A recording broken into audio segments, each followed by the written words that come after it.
구독, 알림 설정까지 부탁드립니다. 오늘도 우리 사는 이야기 찾아주셔서 감사합니다. 사연자분이 보내주신 이야기 시작해볼게요. 안녕하세요. 저는 아이 둘 키우고 있는 30대 주부입니다. 다른 분들께도 들려드리고 싶은 제 이야기가 있어서 이렇게 글을 써보게 되었어요. 저는 둘째 아이가 생기면서 다니던 회사를 그만두게 되었습니다. 그래서 벌써 2년 가까운 시간 동안 저는 백수가 되어 있었죠. 뭔가 일을 하고 싶어도 둘째가 있어서 좋은 일도 할 수 없고, 그래서 저는 집에서 할 수 있는 간단한 부업을 하고 있었어요. 부업을 하면서도 돈이 예전에 일하던 만큼 모이지가 않으니 기분이 좋지는 않았습니다. 저도. 그런데 옆에서 이런저런 남편이 뭐라고 하는 거 있죠? 그거 하면 돈은 좀 많이 모여? 직업 못 구해서 집에서 놀고 먹고 자면서 있는 사람들이 주로 하는 일 아니야? 그럴 시간에 몸매 관리나 좀 하지 그래? 예뻤던 몸매는 다 어디 갔대? 집에만 오면 아줌마 냄새나. 이 소리에 저는 정말 짜증이 확 났습니다. 둘째는 누구랑 같이 낳은 거고 누구 때문에 제 경력이 단절이 되었는데 정말 더 싸워보고 같이 있어봤자 화만 날 것 같아서 저는 둘째를 데리고 친정으로 갔어요. 사실 제가 집을 나간다고 하면 왜 나가냐고 하던 남편인데 제가 진짜 친정으로 간다니까 이번에는 신경 쓰지 않더라고요.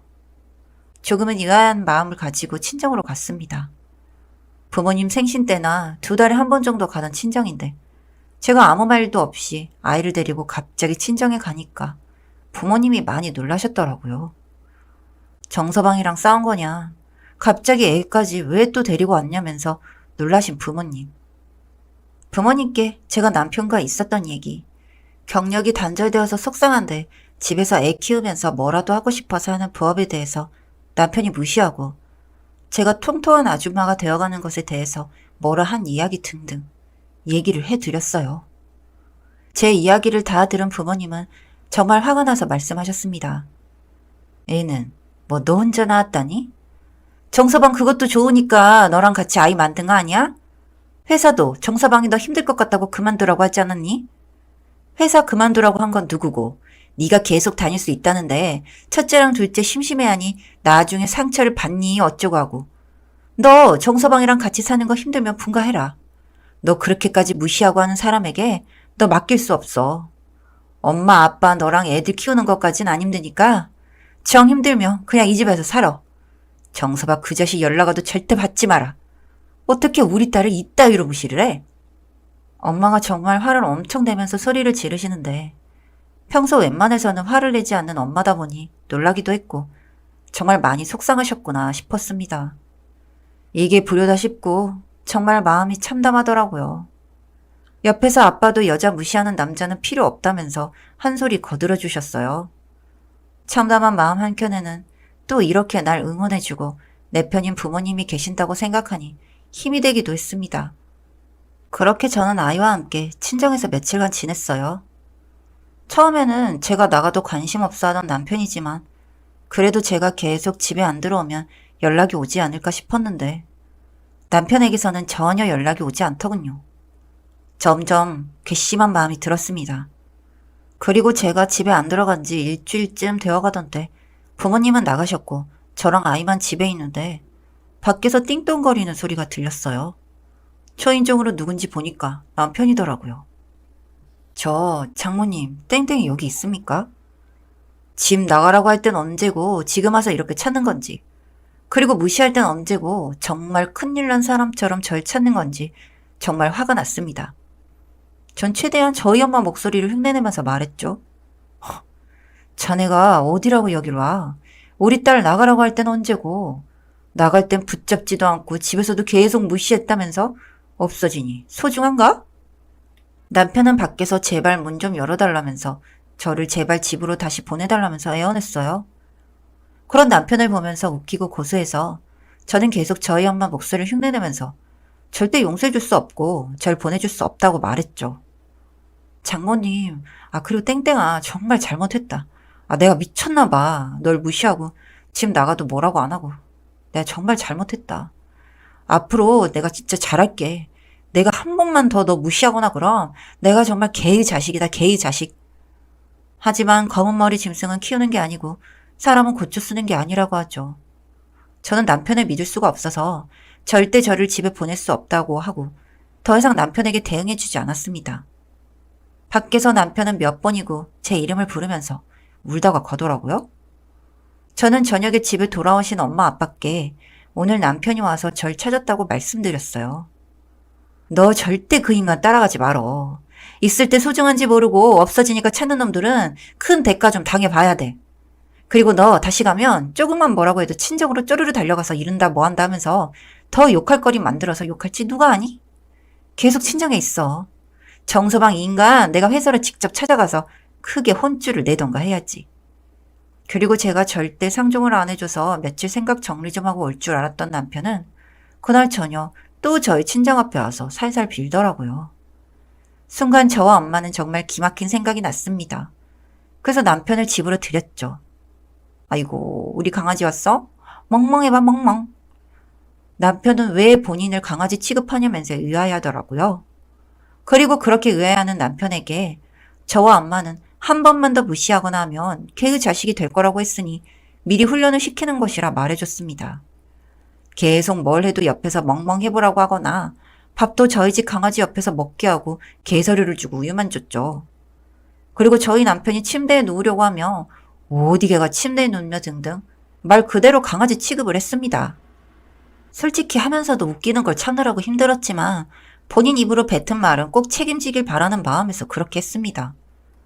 그런데 잘 참나 했던 남편이 본색을 드러내더라고요. 자기가 한마디 한 거 그거 가지고 본인을 개 취급을 하고 이렇게 하대를 하다면서 말이죠. 본인이 절 무시했던 건 생각은 안 하는지 저보고 아줌마 냄새가 난다 했던 게 생각나서 너한테는 개 냄새가 난다고 해줬더니 또 난리를 치더라고요. 뭐 말 한마디 못하냐면서 그 말 한마디가 무슨 죽을 죄를 지은 거냐면서 말이죠. 그러면서 하는 말이 솔직히 저보고 거울을 보라는 겁니다. 저보고 양심이 없대요. 아주 곧 납작 엎드리고 빌 것처럼 하던 그 모습은 솔직히 거짓이었던 거죠. 그 순간을 모면하기 위한. 너무 저도 정이 떨어진 상태라서 엄마와 저는 추가로 생각했던 일을 또 행했습니다. 친정 부모님은 또띠라는 강아지를 키우고 있었는데 하도 적반하장으로 부모님한테까지 대드는 남편에게 또띠가 먹고 남겨둔 게사료 봉투를 냅다 던져버렸습니다. 제법 큰 포대다 보니까 얼굴에 맞은 남편은 뒤로 넘어가더군요. 저 솔직히 이혼까지 생각하고 있어서 막 했습니다.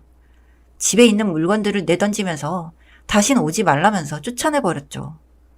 아주 오만상이 되어서 쫓겨나는 남편의 모습에 속이 시원하더군요. 그리고 그 다음 날부터 친정엄마가 나서셨습니다. 엄마도 정말 너무 화가 나셨던 것 같아요. 자식 일이기도 하고 사위한테 정말 많이 실망하신 것 같았죠. 엄마는 널브러져 있는 사료를 챙겨서 가방에 담으시더니 남편 회사로 가셨습니다. 그리고 남편 자리로 가서는 당혹스러워하는 남편의 얼굴에 게서류를 부어주면서 한마디 하셨다고 했습니다. 개사위, 자네 먹을 사료 가지고 왔네. 어제 그 난리를 치고 밥을 안 챙겨가면 어떻게 하나 이 사람아? 다정하게 말씀하시며 들이부었고 순식간에 사람들이 몰려왔다고 했습니다. 남편은 이러지도 저러지도 못한 채 앉아 있었고 엄마는 또 한마디 하셨다고 했습니다. 자네, 나 우리 딸 키울 때 정말 아껴가면서 키웠다네. 시집 보낼 땐 정말 우리 딸이 눈물 안 흘리고 행복하기만을 바랬지. 자네도 자식 키워봐서 알 거야 아마. 때론 너무 조용히 자고 있을 땐 혹시나 싶어 코 밑에 손가락을 대보곤 했네. 우리 아이가 잘 자고 있나 해서.